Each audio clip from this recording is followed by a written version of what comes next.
Welcome, my maid.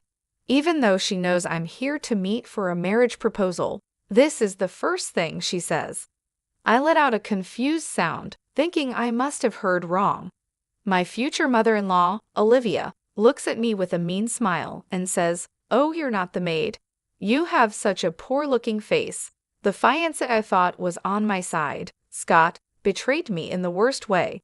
He glanced at my face and burst out laughing. "You're right, she does have a poor-looking face. I'd love to see her parents." "Really? I wonder if your parents would faint from shock at seeing a house as wealthy as ours," Olivia added. Olivia and Scott kept looking down on me, even making fun of my parents. I couldn't take it anymore and sent a message to my father while they weren't looking. He replied quickly, saying he would come right away. "I'm going to get some fresh air," I said, unable to bear Scott's insults any longer. "Don't run away." Scott's rude laughter echoed as I left to wait for my father's arrival. 15 minutes later, I introduced my father, Richard, to Scott and his mother. "Here's the slave's father," Scott said. His voice was calm, but his eyes were not smiling. "Wait, father, mother," Olivia said, her face going pale when she recognized my father. "I am Kelly, turning 31 this year, working in a small company. I've lived my life trying not to stand out. That's why I usually wear just foundation and prefer navy or black clothes. I don't wear contacts and instead have thick glasses because of my high prescription. The reason for being so low-key is that my father had a high-profile job, and it influenced me since childhood. My father is an actor. He was quite popular back in the day, often surrounded by women when walking through town.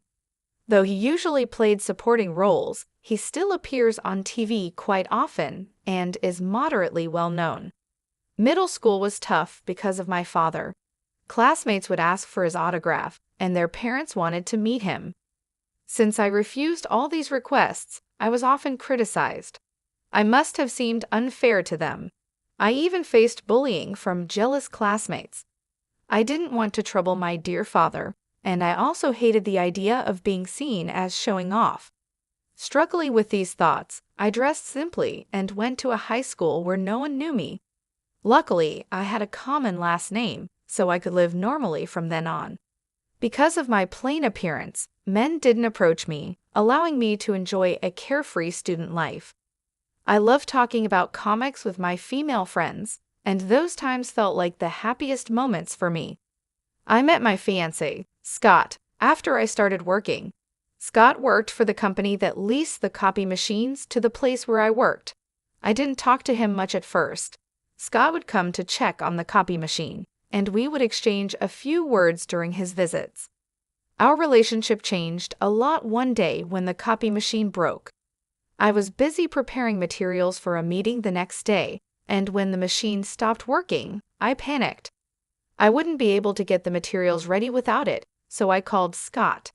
Scott came quickly and checked the copy machine. "Can it be fixed?" I asked him, worried. He smiled and said, "Don't worry, I'll take care of it." I fell in love with Scott's smile right then. Unfortunately, the copy machine couldn't be fixed, but Scott arranged for a replacement. We managed to prepare the materials in time for the meeting. Having fallen for Scott, I made an effort to get closer to him. I asked for his contact information and called him often. Then I confessed my feelings to Scott, and we started dating.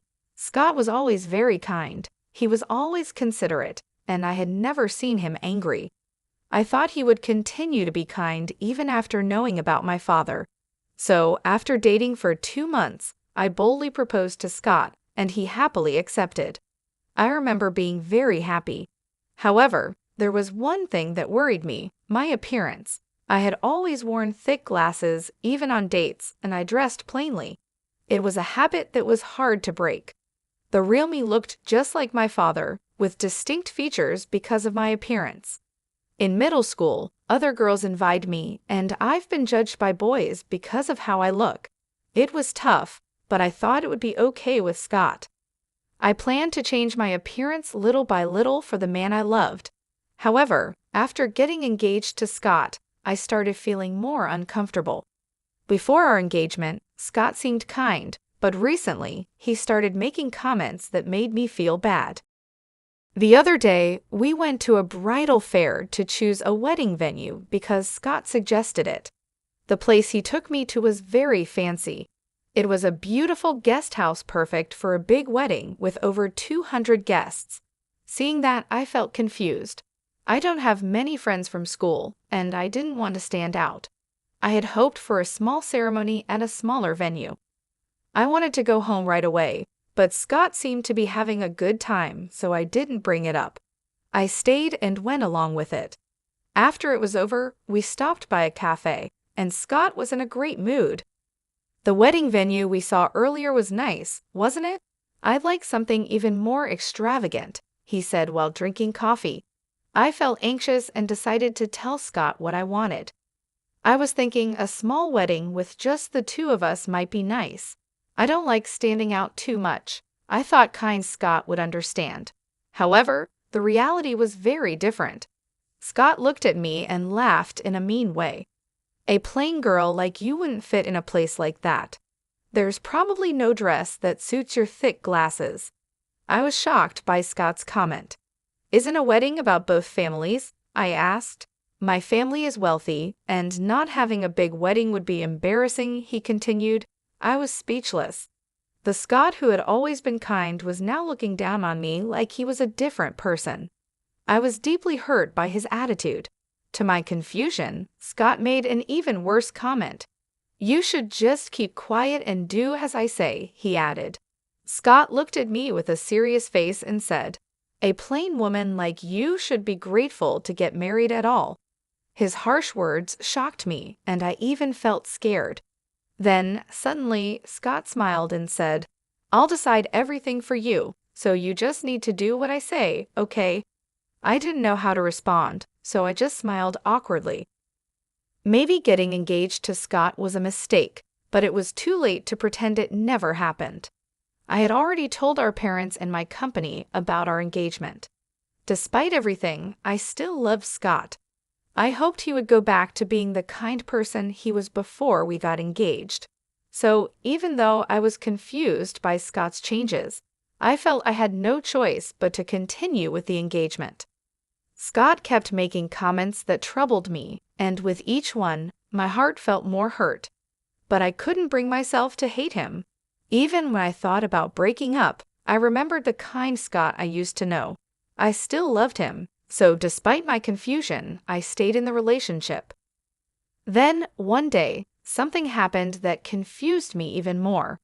It was the day Scott and I finalized our wedding venue.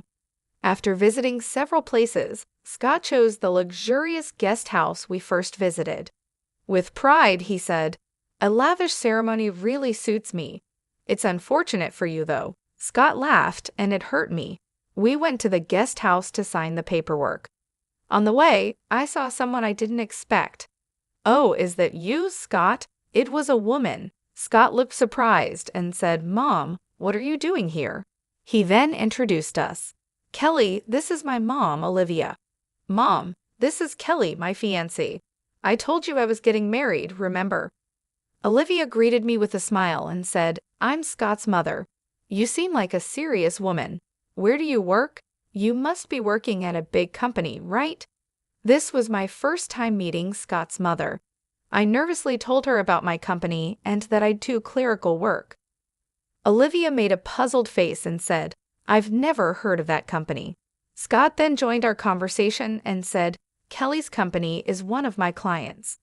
It's a small company with about 20 employees, so it's natural you haven't heard of it. After hearing Scott's explanation, Olivia's face turned grim. I thought since you were Scott's fiancé, you'd be working at a more reputable company. Doesn't that mean your salary is low?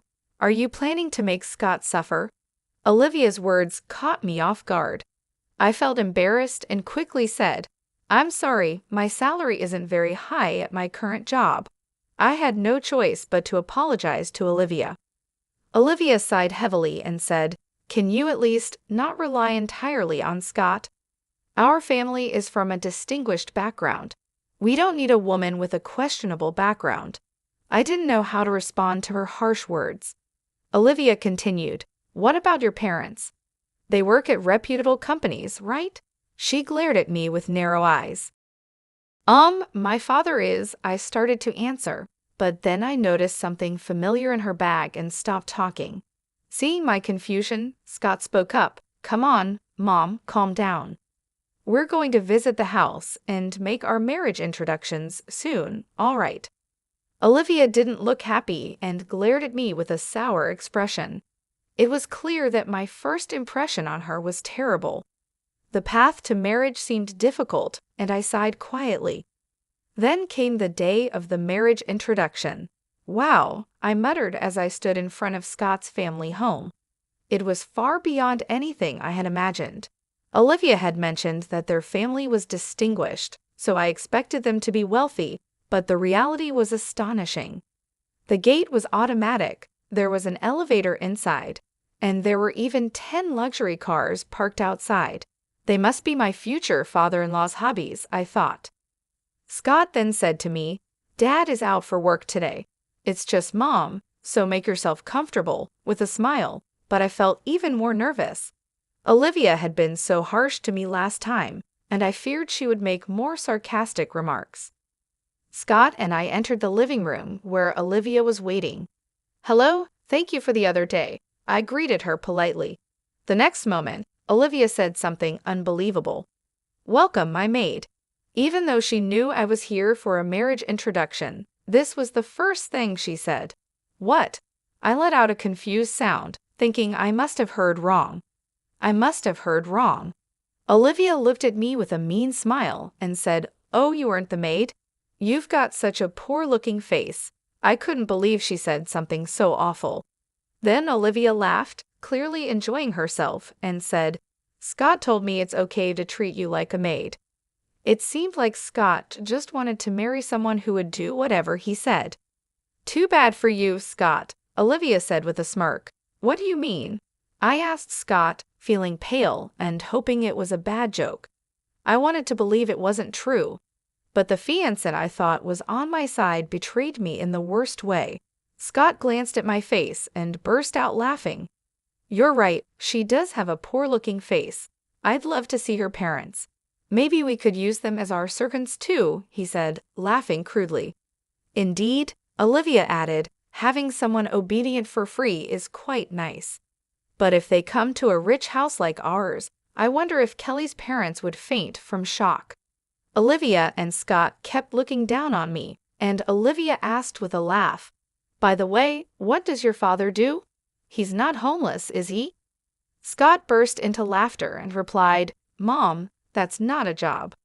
Given how Kelly is, he probably doesn't have a stable job." This is making my stomach hurt from laughing. Scott and Olivia continued to mock my parents, assuming my family was poorly educated and must have a plain appearance. I gritted my teeth in frustration, unable to bear their rude comments. They even looked down on my parents. I couldn't take it anymore and sent a message to my father while Olivia and Scott weren't looking. "I need you to come now," I wrote, and I also sent him the address of Scott's family home, which Scott had sent me for today's marriage introduction. I remembered it was my father's day off, so he must be relaxing at home. Luckily, my father replied within a minute, saying, "I'm on my way." Feeling relieved, I told Scott and Olivia, "I'm feeling a bit unwell, so I'm going to get some fresh air." I couldn't stand listening to Scott and his remarks any longer. I thought I would wait outside quietly until my father arrived. "Oh, is that so? Well then, Scott, why don't we continue our tea leisurely?" Olivia said, pleased to be alone with Scott. "Kelly, don't you run away," Scott added, his crude laughter echoing as I left. I left my seat and waited outside for my father to arrive. 10 minutes later, he showed up wearing dark sunglasses. "Kelly, what's wrong? Today was supposed to be your marriage introduction, right?" he asked, looking puzzled. Seeing my father, I felt relieved and started to cry, even though I tried hard to hold back the tears. "What's wrong, Kelly?" my father asked, now worried. I explained everything to him, how Scott's attitude changed after we got engaged, and how Olivia joined in looking down on me. "I can't forgive them for treating you like that," he said. My father listened quietly but was clearly angry. I told him more about what Olivia had said, and my father laughed. He took off his sunglasses and handed them to me. "We're going in now. I'll make sure they regret hurting you," he said firmly. With my father's support, I made up my mind. My love for Scott had faded, replaced by anger. "We'll make Scott and his mom regret it," I thought as I put on my father's sunglasses.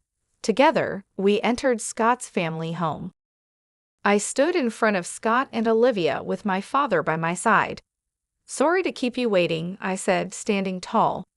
Olivia, who had initially laughed at me, became stunned when she saw the man beside me. I realized people freeze when they are too surprised. Olivia must have thought she could say something terrible again when I returned, but I wasn't going to let her get away with it this time. I planned to make her pay for her behavior. Olivia already recognized who my father was. "My father is the maid's father," I said. His voice was calm, but his eyes were stern.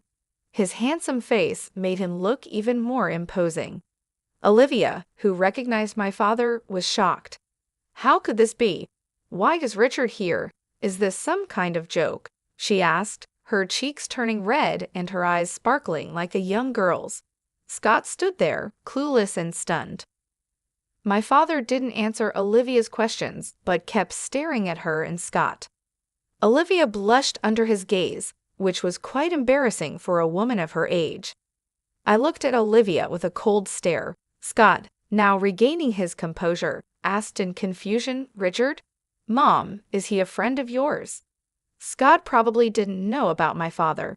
He's quite well known among Olivia's generation, but younger people might not recognize him unless they watch TV dramas. Olivia glared at Scott. "Scott, how rude of you. This man is a famous actor and my first love." Scott looked shocked and confused. Then Olivia turned to my father, smiling and speaking to him. "I'm a big fan of yours, Richard. See, look at this," she said, pulling out her purse to show my father a keychain that only fan club members can buy. "I've been a fan for over 22 years, she added, expressing her admiration. "Mom," Scott seemed appalled by Olivia's sudden change in behavior. Olivia continued talking to my father, clearly thrilled to see her favorite actor. However, my father's gaze on Olivia was stern. After remaining silent, my father finally spoke up. "I understand that you're a fan of mine. However, did you try to treat my precious daughter Kelly as a maid?" My father's words made Olivia, who had been full of energy, turn pale and freeze. She started trembling. Ignoring her, my father continued, "And you assumed I was homeless without even meeting me. That's quite rude of you." My father glared at Olivia, who started to panic. "No, I didn't know Kelly's father was you. Having you join the family is more than welcome, right, Scott?" Olivia said desperately, looking to Scott for support. "Yes, of course," Scott replied, clearly feeling pressured by Olivia. Olivia tried to justify herself to my father, saying, "If I had known, I would have behaved more politely. Please understand, my earlier comments were out of jealousy. I was afraid of losing my son." I was dumbfounded listening to Olivia. She had been looking down on me and my father, but now she was trying to change her tone just because she knew who my father was. She even said, "Kelly is a wonderful woman who resembles Richard." Watching their interaction, I thought, I can't let my father be troubled any further. This is my issue. I should be the one to speak up to Olivia. So I told her, "I'm breaking off the engagement with Scott. There's no way you'll become family with my dad." "What? Kelly, please reconsider. This is my chance to become family with Richard," Olivia said, looking almost tearful. Despite all her terrible behavior towards me, her tearful face couldn't be trusted. I looked at Olivia coldly, but she still thought she could convince me. Seeing me silent, she smiled and said, "You want to marry Scott, don't you? I won't oppose it anymore. It's okay, I'll do anything for you." Olivia was desperate to become part of my father's family, willing to do anything, which was a complete change from her earlier attitude. I felt contempt for Olivia's quick change of heart. Softly, I said, "No, thank you." "What? What did you say?" Olivia tilted her head, pretending not to hear me. This time, I shouted louder, "I absolutely do not want to become family with you." Olivia was shocked by my outburst. I confronted her. "You made rude remarks about my job and spoke terribly about my father. I can never forgive that." I made my stance clear. Olivia, realizing she couldn't convince me, turned to my father and said with a smile, "Kelly says this, but Richard, you want your daughter to be happy, right? Our family is wealthy, and she'll be happy with us. Some people think money brings happiness, but not me." My father, understanding my feelings, responded to Olivia, "Kelly values love over money. Besides, our family has money. I, being an actor, earn a decent amount." Olivia was at a loss for words. It wasn't surprising my father is a well-known actor who appears often in dramas and doesn't struggle with money. Given our family's wealth, there's no reason for me to marry just for money. Olivia fell silent, unable to come up with a good argument. Then my father continued, "You say you're a fan of mine, but I despise anyone who mistreats my precious daughter. Could you please not call yourself a fan anymore?" Saying this, my father glared at Olivia. She burst into tears and said, "If Richard hates me, I won't be able to live." Olivia sobbed uncontrollably. Scott, who had been silent until now, began to speak. "You've been quite bold, Kelly. You'll regret it if you break off our engagement. No one will want someone like you," he laughed. "Wait a minute, Scott." Olivia tried to stop him, worried about my father's reaction, but Scott continued, "I chose a plain woman like you, thinking you'd be obedient. I planned to cheat on you with prettier girls once we were married. Now my plan's ruined." Hearing Scott talk about such things made me realize I had made the right decision. I calmly realized that Scott never loved me. He just wanted a woman who would obey him. My love for Scott had faded a long time ago. While I was thinking this, Scott kept making selfish statements. My father gritted his teeth, looking like he might grab Scott at any moment. It seemed like my turn to fight back. "Dad, wait," I said, stopping my father. I let out a smile while still wearing my sunglasses. "What's up?" Scott seemed a bit surprised by my calm smile. "Is this still plain?" I asked, taking off the sunglasses with a flourish. Scott froze, staring at my face. I had applied makeup after meeting my father and crying. Normally, I only wore foundation, but now I had on eyeshadow, mascara, and eyeliner. Just a bit of eye makeup had significantly changed my appearance. "Is that really you, Kelly?" Scott's face turned a bit red. He seemed mesmerized by my makeup-enhanced face. "Yes, it's me. I've always downplayed my looks to avoid standing out, but I've decided to stop hiding myself," I said. Until now, I had tried to avoid attention because of my father's fame, but being insulted by Scott and Olivia made me realize it was okay to stand out a bit and show my true self. Scott, with a flushed face, said, "If you had been like this from the start, I would have been nice to you. We can still start over. Come on, let's get engaged again, and introduce me to some beautiful actresses through your father." Who would continue with the engagement now, especially with the nerve to ask for actress introductions? I made my stance clear to Scott. "The engagement is over. I don't need someone like you anymore. I'll cancel the wedding venue too." "What?" Scott was stunned, but I wasn't going to let him off easily. "Of course, you'll be bearing the cancellation fee for the wedding venue. That's only fair," I continued. Olivia exclaimed in confusion, "Wait a minute, it's too much to bear the entire cost." Scott, looking perplexed, couldn't come up with a response. Then my father spoke up. "Why not have Scott's father cover it? With all those luxury cars, it shouldn't be a problem, right?" My father said this with a refreshing smile. I played my trump card.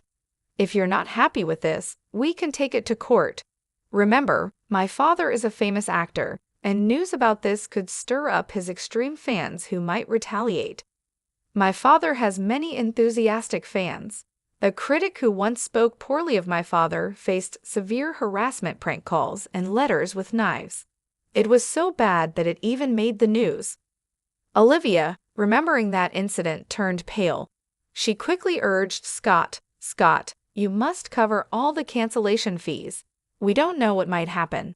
Seeing Olivia's fear, Scott finally understood the seriousness of the situation. "What? Are you kidding?" Scott fell to his knees, looking defeated. "I don't need you in my life." "Dad, let's go home," I said, ignoring the dejected Scott and Olivia. I left with my father. The engagement with Scott was now completely over, and Scott had to pay the full cancellation fee for the wedding venue. It turns out Scott's father is the head of a company, and my father had once appeared in a commercial for that company. Because of this connection, my father informed Scott's father about what happened. Unaware of the situation, Scott's father was furious. He confronted Scott and Olivia harshly, demanding that Scott cover the full cost of the wedding cancellation. As a result, Scott was left with a huge financial burden. The consequences also affected Olivia. She faced divorce initiated by Scott's father. Their treatment of us was one issue, but it wasn't the only reason. Apparently, Olivia had a habit of wasting money, spending a lot on fan activities for my father. The money came from Scott's father, who had already lost patience with her. Moreover, my father revealed that Olivia had sent him inappropriate love letters, writing things like, "I want to divorce and marry you, Richard. My current husband is just a source of money." This enraged Scott's father. Despite Olivia's resistance, the divorce went through with the help of lawyers. I heard rumors that Olivia, saying this wasn't supposed to happen, was now living in tears. She had also been expelled from my father's fan club because of her troublesome behavior. It was probably inevitable. I can't imagine Olivia finding happiness after losing everything. She got what she deserved. Astonishingly, 8 months later, Scott was arrested. He couldn't forget me after I took off my sunglasses that day. Scott started showing up frequently in front of my house. Even after I quit my job, he called me often, begging me to reconsider our engagement, crying on the phone, saying, "I need you, no one else will do." He was only fixated on my looks. Scott cried and clung to his phone, but he was probably only interested in my appearance. The difference between my look before and after makeup was significant. I don't need a man who only cares about looks. I politely refused and then blocked his calls. However, Scott's actions became more intense. I went to the police several times, and sometimes I was even threatened with danger. After a lot of thought, I finally filed a report with the police, and my father agreed with my decision. Eventually, Scott was arrested for trying to break into our house. After his arrest, it seems Scott was fired from his job. Now, all that's left for Scott is a large amount of debt. He probably won't be able to live a decent life anymore. It's the consequence of looking down on people so much. Since then, I've been working as my father's manager. The job is much more challenging than my previous clerical work. I manage my father's schedule, accompany him on site visits, greet people, and negotiate salaries. Before, I only commuted between the company and home, talked to a few people in the office, and mostly worked on the computer. Now, meeting people and talking has become a big part of my job. It's a huge change from before, but I find it incredibly enjoyable. Being a manager is a glamorous job, but it's not just about that. I support my father behind the scenes so he can focus on his acting career. The work hours are irregular, and you need to be adaptable. Most importantly, it's a job that lets me closely support my father. I want to repay him for all the worry I've caused. It's a job I've just started, and there will surely be many challenges, but I want to keep moving forward and do my best alongside my beloved father. Today, I continue to do my best.